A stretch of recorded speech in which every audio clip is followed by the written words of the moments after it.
Hi ಎಲ್ಲರಿಗೂ ನಮಸ್ಕಾರ. Welcome to my channel ವಿಶಿಷ್ಟ ಭೋಜನ. ಇವತ್ತಿನ ನನ್ನ ವಿಡಿಯೋದಲ್ಲಿ ಕ್ರಿಸ್ಪಿಯಾಗಿ ಅಷ್ಟೇ ರುಚಿಯಾಗಿ ಬೆಲ್ಲದ ಕರ್ಜಿಕಾಯಿ ಯಾವ ರೀತಿ ಮಾಡೋದು ಅಂತ ತೋರಿಸ್ಕೊಡ್ತಾ ಇದ್ದೀನಿ. ಅದಕ್ಕೂ ಮುಂಚೆ ಫಸ್ಟ್ ಟೈಮ್ ಯಾರಾದರೂ ನನ್ನ ವಿಡಿಯೋನ ನೋಡ್ತಾ ಇದ್ರೆ ದಯವಿಟ್ಟು ಸಬ್ಸ್ಕ್ರೈಬ್ ಮಾಡ್ಕೊಳ್ಳಿ. ಹಾಗೆ ವಿಡಿಯೋ ಇಷ್ಟ ಆದರೆ ದಯವಿಟ್ಟು ಒಂದು ಲೈಕ್ ಕೊಡಿ. ಹಾಗಾದರೆ ಬನ್ನಿ ಯಾವ ರೀತಿ ಮಾಡೋದು ತುಂಬಾ ಕ್ರಿಸ್ಪಿಯಾಗಿ ಅಷ್ಟೇ ರುಚಿಯಾಗಿ ಕರ್ಜಿಕಾಯಿನ ಅಂತ ನೋಡ್ಕೊಳ್ಳೋಣ.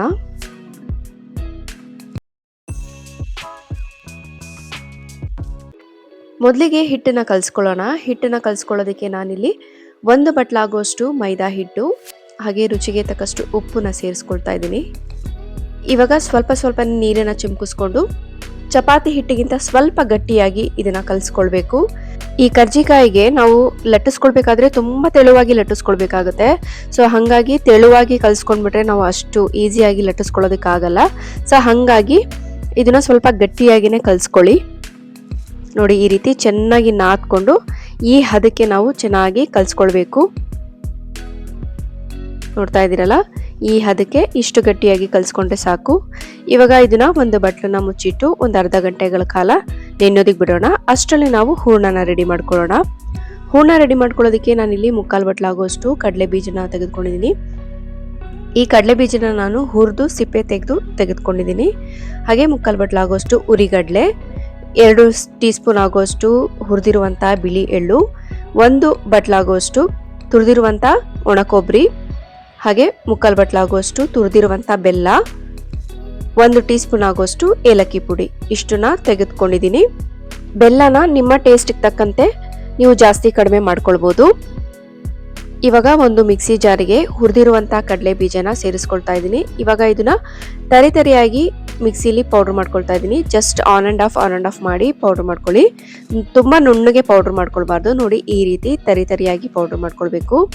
ಇವಾಗ ಇದನ್ನ ಒಂದು ಪಾತ್ರೆಗೆ ಹಾಕೊಳ್ಳೋಣ. ನಮಗೆ ಸ್ವಲ್ಪ ಬಾಯಿಗೆ ಕಡಲೆ ಬೀಜ, ಹುರಿಗಡಲೆ ಅದೆಲ್ಲ ಸ್ವಲ್ಪ ಸಿಗ್ತಾ ಇರಬೇಕು. ಆವಾಗಲೇ ಕರ್ಜಿಕಾಯಿ ತಿನ್ನೋದಕ್ಕೆ ಚೆನ್ನಾಗಿರುತ್ತೆ. ಇವಾಗ ಅದೇ ಮಿಕ್ಸಿ ಜಾರಿಗೆ ನಾನು ಹುರಿಗಡಲೆಯನ್ನು ಕೂಡ ಸೇರಿಸ್ಕೊಂಡು ಅದೇ ರೀತಿ ತರಿಯಾಗಿ ಜಸ್ಟ್ ಆನ್ ಆ್ಯಂಡ್ ಆಫ್ ಮಾಡಿ ಪೌಡರ್ ಮಾಡ್ಕೊಳ್ತಾ ಇದ್ದೀನಿ. ನೋಡಿ, ಈ ರೀತಿ ಪೌಡರ್ ಮಾಡಿಕೊಂಡು ಮತ್ತೆ ಅದೇ ಪಾತ್ರೆಗೆ ಸೇರಿಸ್ಕೊಳ್ಳೋಣ.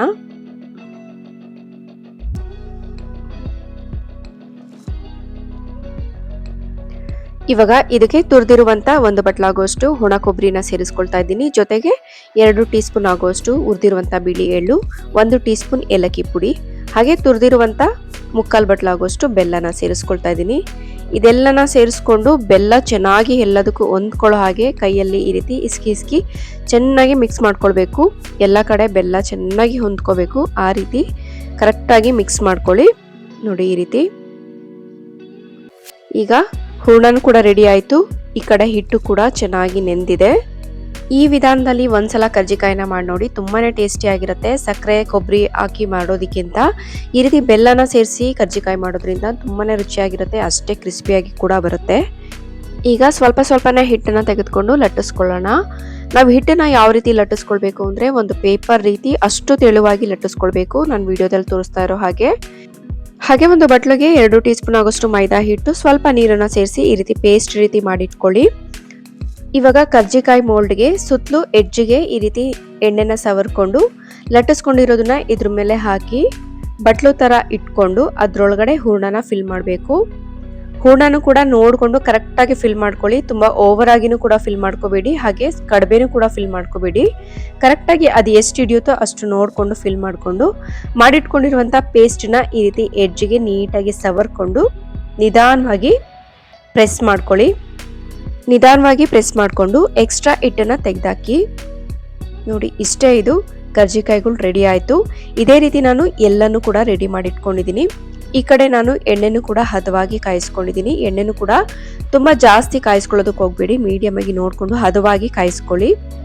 ಇವಾಗ ಮಾಡಿಟ್ಕೊಂಡಿರುವಂಥ ಕರ್ಜಿಕಾಯಿ ಎಲ್ಲನೂ ಕೂಡ ಒಂದೊಂದೇ ಇದರಲ್ಲಿ ಸೇರಿಸ್ಕೊಳ್ಳೋಣ. ಫಸ್ಟ್ ಟೈಮ್ ಯಾರಾದರೂ ನನ್ನ ವಿಡಿಯೋನ ನೋಡ್ತಾ ಇದ್ರೆ ದಯವಿಟ್ಟು ಸಬ್ಸ್ಕ್ರೈಬ್ ಮಾಡ್ಕೊಳ್ಳಿ. ಹಾಗೆ ವಿಡಿಯೋ ಇಷ್ಟ ಆದರೆ ದಯವಿಟ್ಟು ಒಂದು ಲೈಕ್ ಕೊಡಿ. ಈಗ ಈ ರೀತಿ ಎಲ್ಲ ಕರ್ಜಿಕಾಯಿನೂ ಹಾಕ್ಕೊಂಡು 2 ಕಡೆ ಟರ್ನ್ ಮಾಡಿ ಗೋಲ್ಡನ್ ಕಲರ್ ಬರೋವರೆಗೂ ಚೆನ್ನಾಗಿ ಬೇಯಿಸ್ಕೊಂಡ್ರೆ ಆಯಿತು. ಗರಿಯಾಗಿ ಅಷ್ಟೇ ರುಚಿಯಾಗಿ ಬೆಲ್ಲದ ಕರ್ಜಿಕಾಯಿ ರೆಡಿ ಆಯಿತು. ಈ ಸಲ ವರಮಹಾಲಕ್ಷ್ಮಿ ಹಬ್ಬಕ್ಕೆ ಖಂಡಿತ ಈ ವಿಧಾನದಲ್ಲಿ ಒಂದ್ಸಲ ಟ್ರೈ ಮಾಡಿ. ಐ ಹೋಪ್ ನಿಮ್ಗೆ ಈ ರೆಸಿಪಿ ಇಷ್ಟ ಆಗಿದೆ ಅಂತ ಅಂದ್ಕೊಳ್ತೀನಿ. ಇಷ್ಟ ಆಗಿದ್ರೆ ದಯವಿಟ್ಟು ಒಂದು ಲೈಕ್ ಕೊಡಿ, ಹಾಗೆ ನಿಮ್ಮ ಫ್ಯಾಮಿಲಿ ಆ್ಯಂಡ್ ಫ್ರೆಂಡ್ಸ್ಗೆ ಕೂಡ ಶೇರ್ ಮಾಡಿ. ಮತ್ತಷ್ಟು ಒಳ್ಳೊಳ್ಳೆ ರೆಸಿಪಿ, ಈಸಿ ರೆಸಿಪಿಗಾಗಿ ಈ ನನ್ನ ವಿಶಿಷ್ಟ ಭೋಜನ ಚಾನಲನ್ನು ದಯವಿಟ್ಟು ಸಬ್ಸ್ಕ್ರೈಬ್ ಮಾಡ್ಕೊಳ್ಳಿ. ಹಾಗೆ ಹೊಸಬ್ರು ಯಾರಾದರೂ ಅಡುಗೆ ಕಲಿಯೋರಿದ್ರೆ ನನ್ನ ಚಾನಲಲ್ಲಿ ತುಂಬ ರೀತಿಯಾದಂಥ ಬ್ರೇಕ್ಫಾಸ್ಟ್ ಆಗಿರ್ಬೋದು, ಎಲ್ಲ ರೀತಿಯಾದಂಥ ರೆಸಿಪಿನ ಆಲ್ರೆಡಿ ಅಪ್ಲೋಡ್ ಮಾಡಿದ್ದೀನಿ. ಯಾರಾದರೂ ನೋಡಿಲ್ಲ ಅಂದರೆ ದಯವಿಟ್ಟು ಹೋಗಿ ನೋಡ್ಬೋದು. ಮತ್ತೆ ಸಿಗೋಣ ಒಂದೊಳ್ಳೆ ರೆಸಿಪಿಯೊಂದಿಗೆ. Thank you.